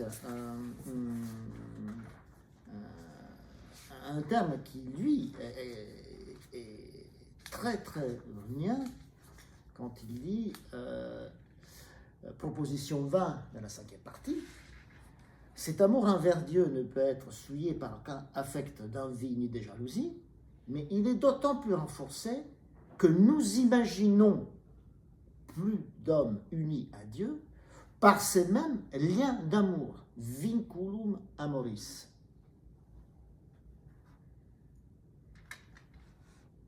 Je me suis toujours interrogé sur le fait de l'origine. Parce que là, c'est d'autant plus renforcé que nous imaginons. Quo plures homines eodem amoris vinculo cum Deo iunctus imaginamur. C'est vinculum, que nous imaginons qui sont liés par ce. De vinculis. Alors, de là à dire que, effectivement, on n'a aucune preuve textuelle. Mais là, cette proposition-là, telle qu'elle, est une proposition parfaitement renascentiste. Hein? Renascentiste dans la Renaissance, quoi. Ça pourrait être un texte de Bruno, lu comme ça. Si on ne savait pas que c'était Bruno, ça pourrait être que c'est Spinoza. Disant comme ça, voilà. Et je n'ai jamais trouvé dans toutes les éditions de l'éthique une explication de l'usage de ce terme, de vinculum amoris de la part de Spinoza. Même dans l'édition récente de l'éthique de Maxime Rodin, sont assez bien faites, sont philologiquement assez approfondies, parfois un peu fantaisisme. Mais je n'ai pas trouvé une... Alors, est-ce que ça vient de Léon L'Hébreu? Mais je n'ai pas trouvé chez Léon L'Hébreu ce terme-là. Il pense ce terme-là. Je pense que à mon sens, ça vient de Léon L'Hébreu, mais je ne sais pas de quel texte. Mais sans doute ça vient de Léon L'Hébreu.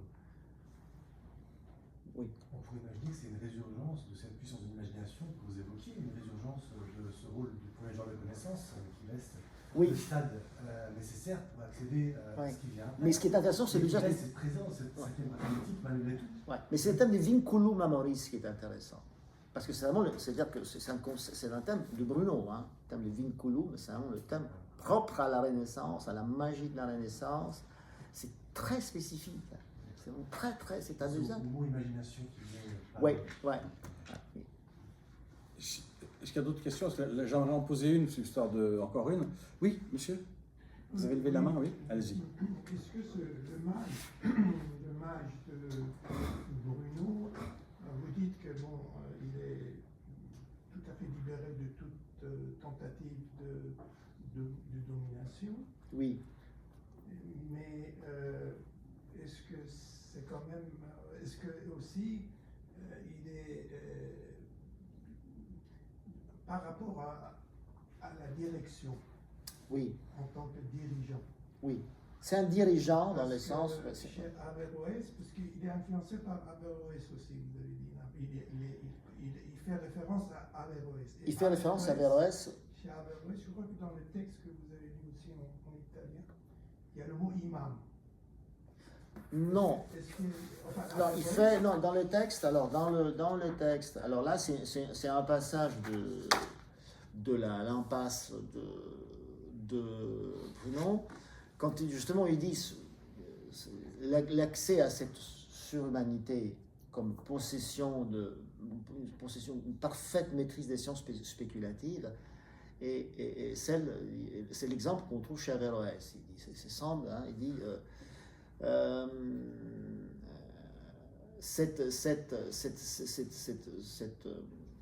ce propos, cette thèse, cette ex sententia, on la trouve apud quosdam arabicos philosophos.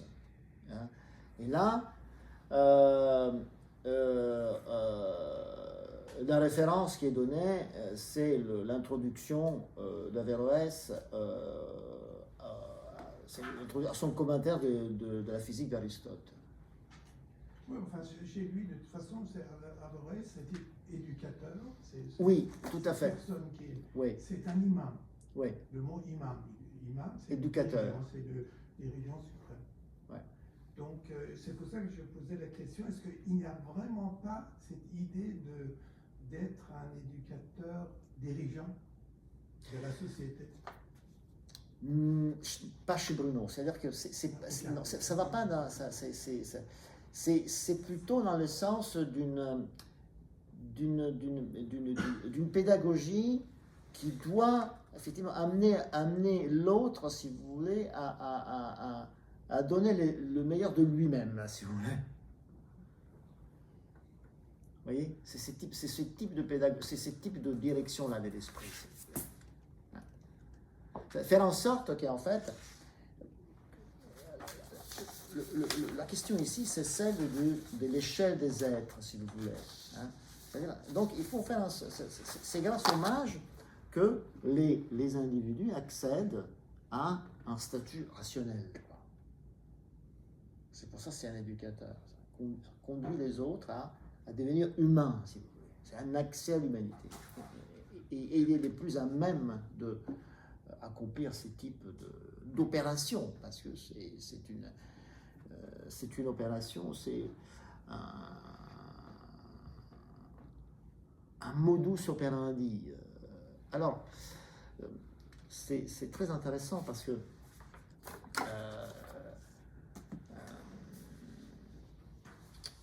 il y a un texte, il y a un livre d'Agamben qui a été publié il y a quelques années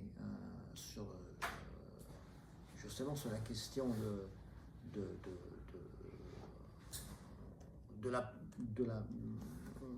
la parole efficace. La parole efficace. Je ne me souviens plus le texte, je ne me souviens plus le titulaire, mais c'est la parole efficace.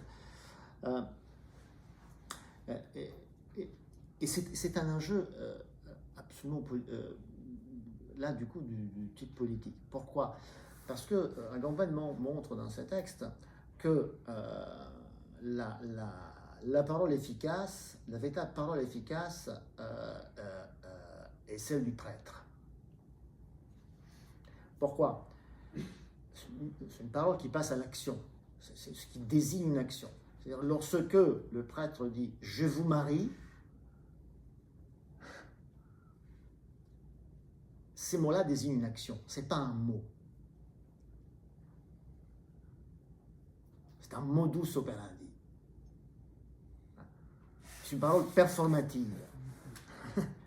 C'est une parole performative. Et c'est ça l'un des enjeux principaux justement du procès de Bruno. C'est-à-dire que l'Église a parfaitement compris que le mage allait remplacer une parole performative, celle de l'Église, avec une autre, celle de la magie. L'enjeu est absolument colossal. C'est ça, c'est-à-dire que c'est une parole efficace, la parole du mage, une parole efficace, qui produit des effets, qui agit, qui transforme l'autre.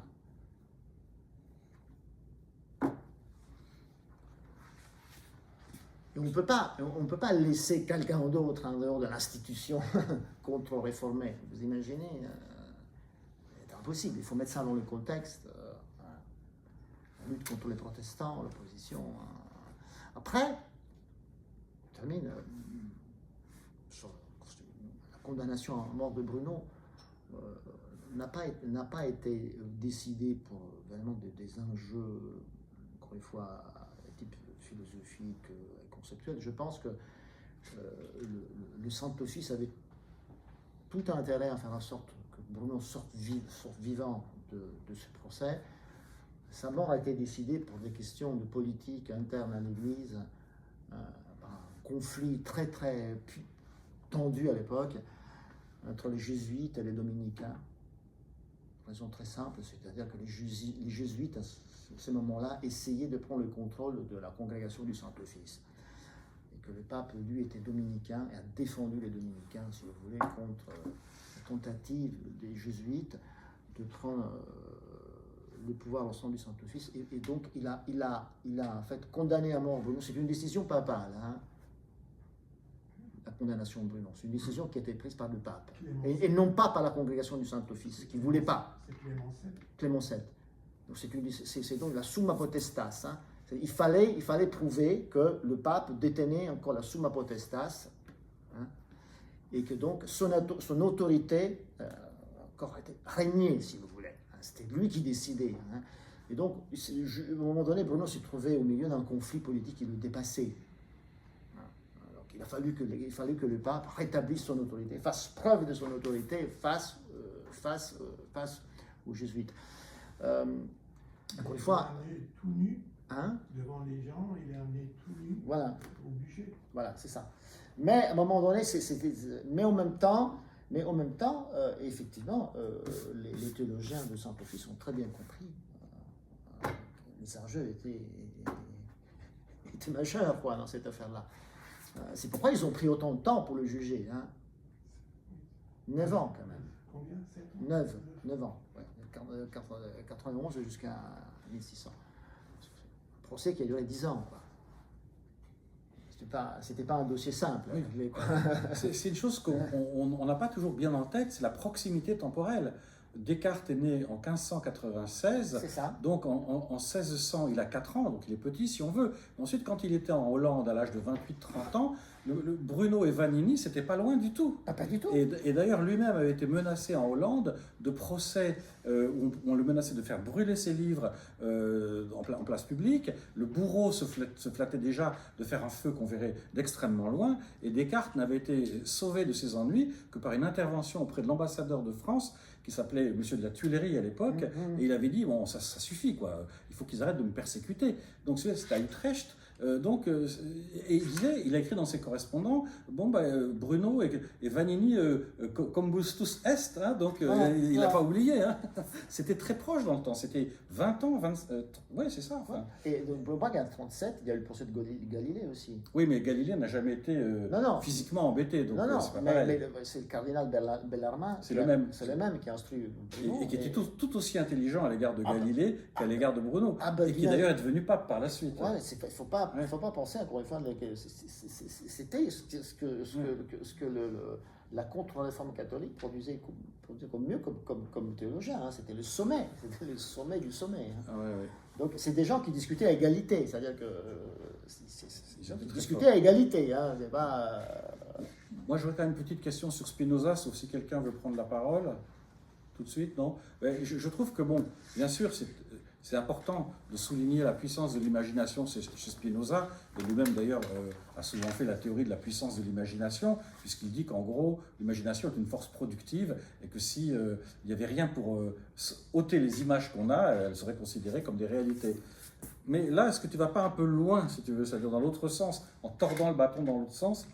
oui. C'est-à-dire en donnant à Spinoza, à l'imagination et à l'image chez Spinoza, une place qui est quand même enfin, un peu énorme, parce qu'il a quand même souvent dit que l'imagination, enfin les images notamment, les pensées ne sont pas comme des images muettes. C'est bien sa phrase Bien très sûr, célèbre. bien sûr. Donc il y a chez lui, il y a quand même une espèce bien sûr, d'acceptation de l'imagination et de sa puissance, mais aussi enfin, là, tu l'as rattaché tout à l'heure à l'amour erga deum, à l'amour intellectuel envers Dieu, pas l'intellectuel, mais l'amour envers Dieu. Bon, est-ce que c'est pas surévaluer le rôle de l'imagination? Non, parce que c'est ce qui... D'accord. C'est ce qu'il dit. Et je pense qu'effectivement, il le fait, c'est une stratégie justement pour se différencier de Descartes. D'accord. Bon. Je pense que c'est ça, c'est une stratégie. Créative, imagination créative. Oui. C'est une façon effectivement de Chez Kant aussi. différencier de Descartes. Oui, mais c'est pas Kant encore. Enfin, on n'est pas là. Non. Non. Donc, il y a quand même chez Spinoza, bon, une infériorisation de l'imagination. Oui. Globalement. Oui, non, mais justement. Mais le but étant, je pense que les 10 premières propositions de la 5e partie insistent sur le fait qu'il ne faut pas oublier le rôle de l'imagination. D'accord. Oui. Il ne faut pas oublier, c'est-à-dire qu'en fait, aussi bien Maïmonide que Descartes ont tendance à régler un peu trop vite le problème, si vous voulez. Spinoza a dit soyons prudents, n'oublions pas l'imagination dans ce processus qui va nous amener à la béatitude et l'amour intellectuel de Dieu. Sinon, on fait un saut. Hein. C'est-à-dire que lorsque Descartes dit mais non, il ne faut pas passer par l'imagination, c'est un acte de volonté. Bon, évidemment, pour Spinoza, ça n'a pas de sens. C'est une opération qui n'a pas de sens. On n'arrive pas à l'amour intellectuel de Dieu par un geste de volonté. Bon, il n'y a pas de volonté chez Spinoza. On procède par étapes. Et donc, dans ce processus, il ne faut pas oublier le premier genre de connaissance. Oui. Et tu as rappelé, à mon avis, à juste titre, la magnifique formule les affections du corps, c'est-à-dire les images des choses. Ah oui, qui est une formule, je dirais, bergsonienne à 100%. C'est ça. C'est-à-dire, les affections de notre corps sont une espèce de reflet de la réalité, Tout à fait. parce que la réalité nous envoie des coups, des blessures, elle nous chauffe, elle nous frotte, elle nous diminue, elle nous polie, et petit à petit, nos affects et nos affections finissent par ressembler un peu aux images. Enfin, nous finissons par devenir une sorte d'image du monde qui nous entoure. Tout à fait. Et aussi, d'ailleurs, parfois une image de ce que nous pensons. Donc ça, c'est une très très belle formule. Les affections du corps sont les images des choses, oui, enfin, c'est-à-dire les images des choses. C'est-à-dire les images des choses. C'est-à-dire les images des choses, oui. Oui, ça c'est une très très belle formule. Est-ce qu'il y a encore une intervention, ou une demande, ou une remarque sur tout ce monde si évocateur, hein, si riche? En France, on a tendance à faire tout commencer à Descartes. Donc c'est pour ça qu'il y a cette amnésie. Il y a cette amnésie du XVIe siècle qui est monsieur. Non, je voulais simplement d'abord vous remercier parce que j'aurais vraiment aimé au tout début de ma lecture de l'éthique avoir une explication comme la vôtre et que j'ai cherché longtemps. Donc je vous remercie. Il y a toujours une question qui continue de me poser un problème par rapport à la vie droite et à la discipline nécessaire pour obtenir justement à la fois cette béatitude finale et cet art oratoire dont on a dit qu'il n'était pas une manipulation, mais malgré tout, il peut rester quand même dans mon esprit une idée que cet art oratoire, ou en tout cas ce désir de prise de parole à ce niveau-là qui puisse marquer les esprits et se les lier, se les attacher finalement. La question me reste de savoir d'où ça vient. D'où ça vient. Est-ce que ce désir oratoire vient d'une, pour employer un mot qu'on n'emploie jamais ici, d'une conscience au départ de ce qu'il va nous donner un certain pouvoir? Ça, c'est une première chose, parce que tout à l'heure vous avez dit qu'il fallait totalement éliminer la question du don de l'enfant doué ou de l'être humain doué. Jusqu'à quel point peut-on évacuer cette question du don? Ce qui m'arrangerait beaucoup, parce qu'en réalité, ça a trop duré, cette histoire des sociétés basées sur justement le don, les capacités. Alors oui, bien sûr, ce serait formidable de tourner la page et de se dire tout simplement, bien, il y a certainement autre chose, donc une vie droite, une discipline, un apprentissage, des bonnes règles de vie, lire des bons livres, savoir où on habite, bien manger, etc. Ça me plairait beaucoup, mais c'est tout de même très difficile à évacuer. Voilà, bon, je ne voudrais pas être trop long parce que... Mais la réponse, c'est Benoît, c'est une réponse aussi quand Spinoza, c'est une question de désir, de pulsion. Moi, je pense que c'est pas une question de don ou de prédisposition ou de prédétermination. Moi, je pense effectivement que ça, c'est une leçon, je dirais, de Spinoza. Il y a une détermination à laquelle on n'échappe pas, c'est notre désir, notre pulsion. Après, je veux dire, c'est pas, vous voyez, c'est ça. Et après, on peut l'appeler inconscient, on peut l'appeler comme on veut. Je pense que ma réponse, c'est on peut penser ce qu'on veut. On peut penser ce qu'on veut de la psychanalyse. Je pense qu'il y a quand même, elle nous a mis face à une réalité qui est dure à accepter. C'est qu'effectivement, nous dépendons de forces qui nous échappent. Nous ne sommes pas ce que nous pensons être. Et donc, les désirs chez Spinoza, je veux dire, les désirs chez Spinoza, c'est cette détermination, d'où ça vient. Alors là, on ouvre, si vous voulez, on ouvre un débat qu'on peut pas résoudre ici. Mais il suffit d'aujourd'hui de discuter ce que je fais récemment avec une collègue brillantissime du Muséum de l'Homme, biologiste, et qui nous dit, mais vous philosophes, vous parlez de volonté, des raisons et tout ça, mais il n'y a que de l'ADN. Oui, non, c'est juste. Finalement, donc il faut. Alors, évidemment, tout ça, il y a ce fantasme, mais si on veut conserver un niveau conceptuel, pas aller juste au niveau biologique, parce que nous savons d'où ça nous a amené la biologie au XXe siècle. Mais il y a sans doute, c'est une question de désir, quoi. Je pense que désir, c'est ça, c'est-à-dire nous sommes déterminés par notre propre désir. Après, bien entendu, la question est comment exercer ces désirs, comment organiser ces désirs. C'est pas une question de don. Je pense qu'il y a effectivement une pulsion à la connaissance. Moi, je crois qu'il y a une pulsion à la connaissance.